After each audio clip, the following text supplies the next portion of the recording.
Hello and welcome to What I Read This Series of Short Reviews, where I talk about the books that I read this week, and we are talking about Batman Deadpool, the Cosmic Kiss Caper, written by Grant Morrison, art by Dan Mora, colors by Alejandro Sanchez, and lettered by Todd Klein.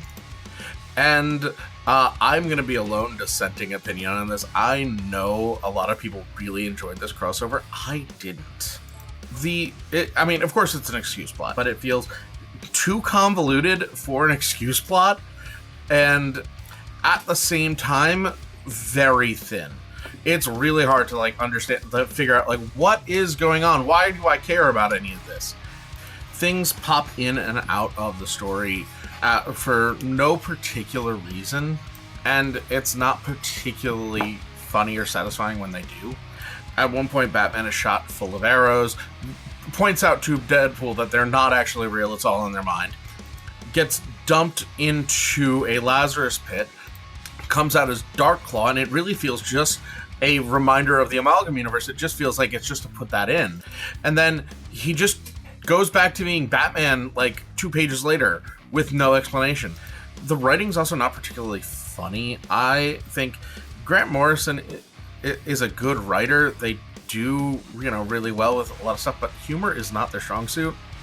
Particularly not the zany, laugh out loud humor that Deadpool needs. Grant Morrison's humor is slower, more subtle. It's a little more pensive and melancholic, which isn't really suited for Deadpool. I also felt like the pairing of Batman and Deadpool here was a little weak because they don't play off of each other particularly well. Batman is more than okay with working with Deadpool and doesn't find him particularly annoying. He's just I work with a hyperactive kid, and my greatest villain is a egomaniacal clown. I'm used to this. I didn't even notice you were talking. And that's funny-ish, but it feels like someone just saying no to the improv.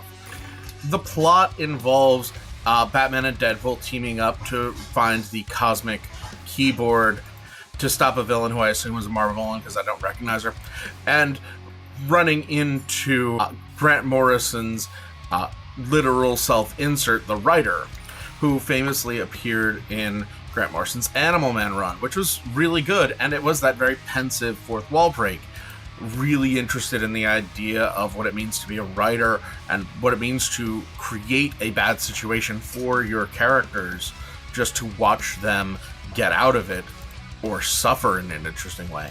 And I don't necessarily think that character lends himself to comedy. I'm gonna have to give this a C.